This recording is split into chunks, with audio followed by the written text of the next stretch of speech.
Selamat sore buat Kak Gio. Terima kasih udah datang buat aku tanya-tanya sedikit nih tentang seputar jurusan Aeronautical Engineering Kak ya. Kalau kakak sendiri dari kota mana dan dari universitas mana? Dari Moscow Aviation Institute, Moskow. Moskow? Moscow Aviation Institute. Oh, Aviation Institute. Oh, berarti emang udah menjurus ke aviasi ya? Ya, Oke. katanya Moskow. Oke. Mungkin pertanyaan pertama, apa saja sih yang dipelajari di jurusan Aeronautical Engineering ini?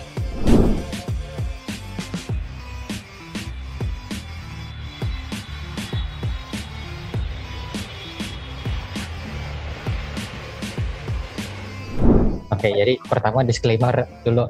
Aku sekolahnya kan di luar, jadi not really sure kalau di Indo nanti diajarinnya kayak apa. Tapi sebagian besar pasti akan belajar tentang basically math, physics.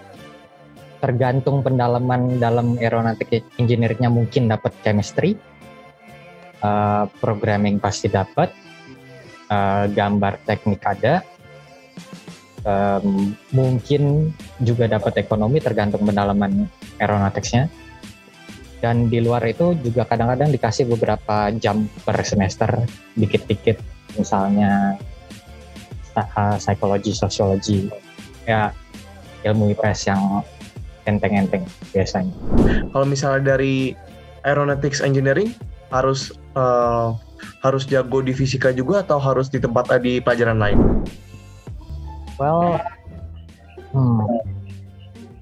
kalau jago, I mean harus jago mengerti konsep. Karena Oke, fisika boleh jago, matematika boleh jago, dan biasanya orang pengen programming juga. Cuman sebenarnya aku juga bukan orang yang pintar, jadi yang penting itu ada dedication untuk belajar dan ngerti konsep gimana sesuatu hal berinteraksi dengan hal lain. Nah, kalau itu udah bisa kuat ngertinya, basically tinggal waktu belajar aja. Physics, math, programming lewat. Oke, terima kasih. Untuk selanjutnya, jurusan kakak ini mempelajari apa sih kalau misalnya dalam hal pesawat ini yang dipelajari apa aja gitu? Jadi sebenarnya aeronautical engineering tuh melajarin setiap aspek dari pesawat.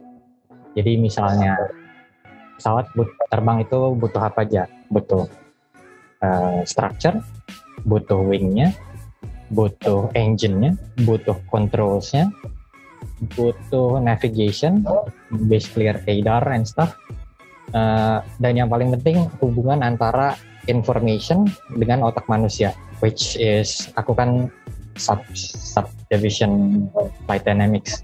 Jadi biasanya basically apa ya informasi yang orang dapat, gimana dia proses di otak dan gimana dia react to itu.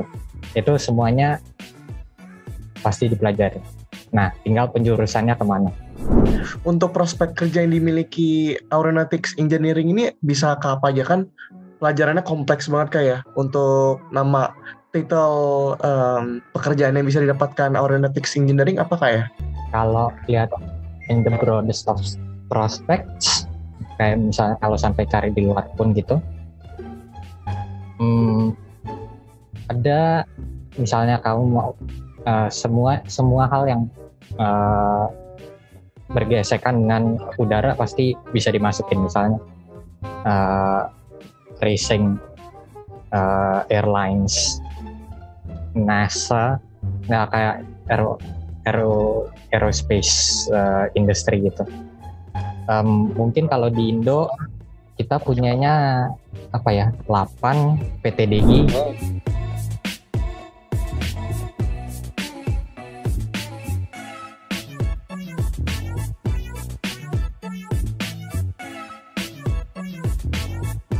Nah, kalau misalnya melihat prospek kerja di Indonesia ini, perusahaan-perusahaan apa aja sih bisa diterangin lagi yang bisa menerima jurusan kakak ini? Well, kemarin aku sih nelfon temanku, dia bilang bisa bisa masuk PTDI, bisa juga masuk airlines, kalau mau juga 8, cuman 8 kan lebih ke space ya. Ada aeronautical engineering, ada gesekannya dikit sama space. Oke.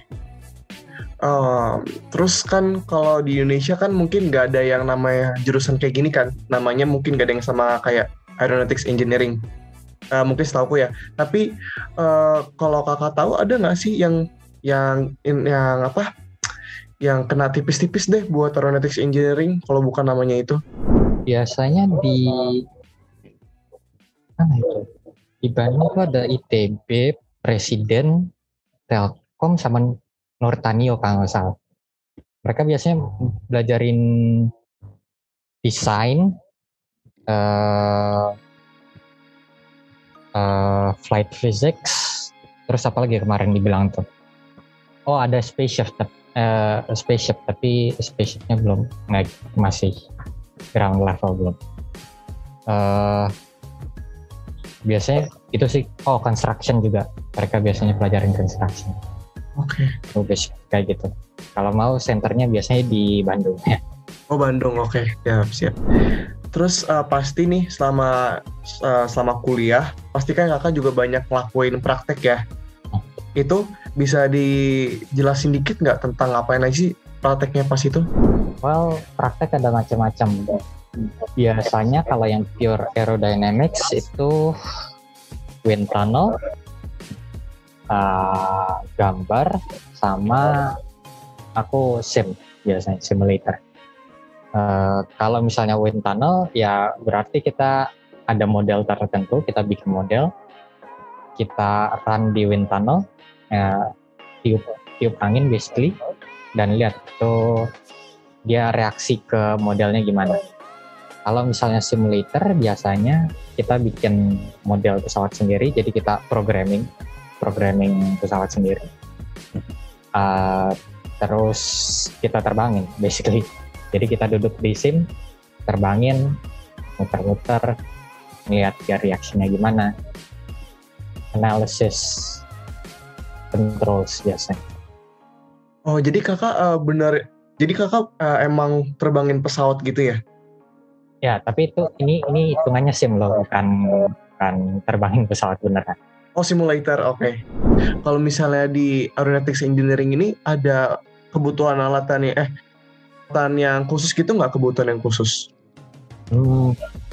Aku nggak tahu ya kalau zaman COVID ini apakah bisa kamu misalnya bikin file aja, terus nanti kamu kasih ke univnya, nanti mereka yang run analisisnya biar lebih cepat atau gimana. Tapi sebenarnya for most cases nggak butuh komputer yang terlalu kuat. Like basically aku dulu punyanya i3, pokoknya komputer jelek lah. Karena program yang mesti di run itu paling programming nggak butuh berat-berat. Ya paling kalau rada jelek komputernya agak lama aja, berapa menit gitu dia run. Paling berat CFD, computer fluid dynamics, sama sesuatu kayak SolidWorks itu. Tapi SolidWorks pun kalau kita majornya bukan specifically construction, kayaknya jarang dipakai. Dan kalaupun kamu punya komputer jelek, selalu biasanya univ yang bagus ada computer lab, pakai aja computer lab gitu. Dan mereka mestinya komputernya ada bagusan daripada kuliahan yang bukan major construction in aeronautical engineering. Baik, oke.